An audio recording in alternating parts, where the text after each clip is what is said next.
Legenda ZDF 11.0 1.2026. Estamos no quarto ano e no dia 322 desde o início da invasão total. Sejam muito bem-vindos, eu os cumprimento, ao relatório diário da situação. No relatório de hoje, veremos há quanto tempo essa guerra realmente já dura. Já não sentimos como antes? Voltaremos a esse assunto no relatório em breve. Entre outras coisas, veremos também um novo drone russo, o Geran 5, que é uma evolução dos drones anteriores, cópias licenciadas do iraniano Shahed 106. Vocês sabem, os russos fizeram a Geran 2, que é basicamente uma cópia licenciada. Depois chegaram a colocar um motor a jato. Temos a Geran 3 e agora a Geran 5, que será abordada no relatório de situação. Estamos vendo mais ataques contra instalações importantes no interior profundo da Rússia, entre outras coisas. Então você já ouviu isso antes, na introdução? Hoje faz 1418 dias da invasão total, já mais longa que o envolvimento soviético na Segunda Guerra Mundial. Guerra Mundial, de junho de 1941 até maio de 1945, lutando contra o Reich alemão. A comparação é tão devastadora porque desmonta o núcleo da propaganda russa. Naquela época, ao final desse período, Berlim. Hoje, após mais de 3 anos de operações especiais, essa é a realidade. Um avanço lento e difícil de alguns quilômetros na região de Donbass, acompanhado de um enorme desgaste de pessoal e material. Não somos os únicos com essa visão. Muitos blogueiros russos também pensam assim. Eles desmentem antigos slogans, pois não conseguiram atingi-los. O segundo ponto é a interpretação operacional por trás desse número. Se você trava uma guerra por 1418 dias e o resultado na linha de frente é basicamente um ganho territorial muito limitado, isso não é o retrato de um exército que avança de forma imparável, mas sim de um sistema que só consegue conquistar território através de um desgaste extremo. Por isso, a expressão perdas por quilômetro quadrado, usada no cálculo, soa tão dura. Ela expressa que o preço por cada quilômetro de avanço na linha de frente agora é grotescamente alto, porque o campo de batalha moderno, o reconhecimento por drones, first person view, cinturões de minas, ataques de artilharia e assim por diante, em áreas abertas, se tornaram um mecanismo de desgaste previsível.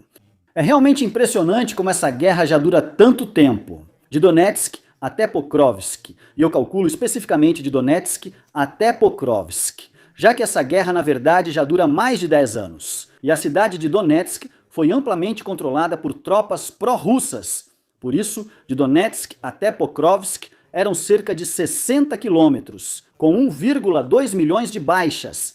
De Moscou até Berlim são 1.615 quilômetros em linha reta, com aproximadamente 13 milhões de baixas, 20 mil baixas por quilômetro em contraste com 8 mil baixas por quilômetro. Na Segunda Guerra Mundial, alguém até poderia dizer isso agora, mas não seria justo, pois não se deve comparar diretamente. Como já dito, o exército russo atual não é o antigo exército vermelho, apesar de muitos equipamentos e doutrinas permanecerem semelhantes. Mas, para poder travar uma guerra e motivar os soldados, são necessárias as condições certas. Naquela época, a União Soviética foi atacada pela Wehrmacht. O povo soviético foi profundamente afetado por essa guerra. A Wehrmacht conquistou territórios, destruindo muitos lugares e famílias.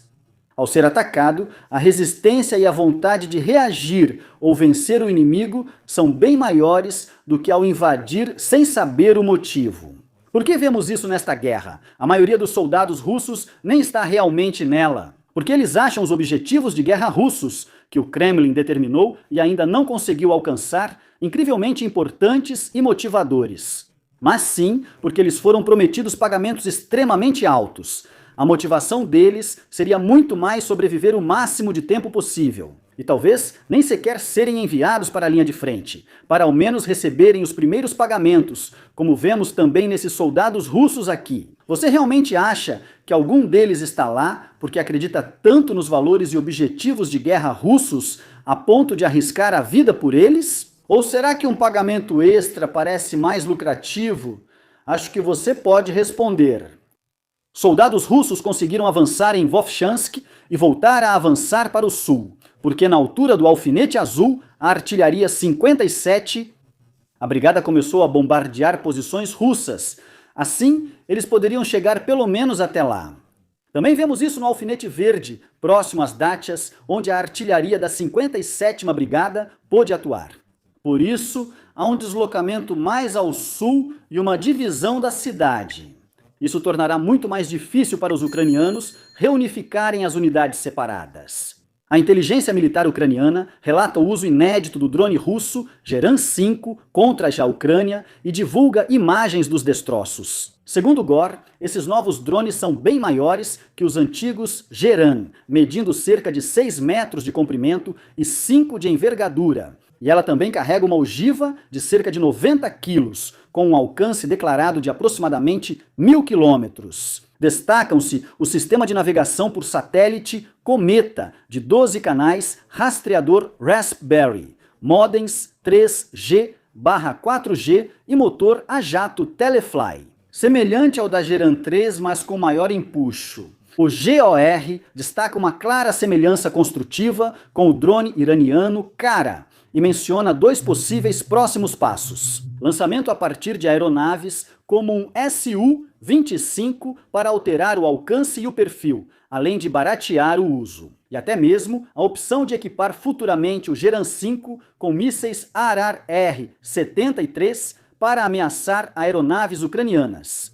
Vamos analisar isso em breve, talvez vejamos mais desses drones. Ontem falamos rapidamente sobre a saúde do líder checheno Kadyrov. Agora, há uma novidade. O serviço secreto ucraniano informa que ele sofre de insuficiência renal. Se lembrarmos, sabemos que nos últimos anos já houve vários incidentes em que essa condição de saúde foi atribuída a ele, quando ele ficou ausente por um tempo. Da última vez, ele reapareceu sozinho após alguns dias e se filmou caminhando para acalmar os rumores, mesmo que nem sempre parecesse estar muito bem. Vamos ver o que o tempo nos reserva. Forças especiais ucranianas relatam novo ataque a plataformas de petróleo russas no Mar Cáspio, novamente atingindo instalações da empresa Lugoil. A Ucrânia reforça que instalações energéticas russas, mesmo distantes da linha de frente, não estão seguras.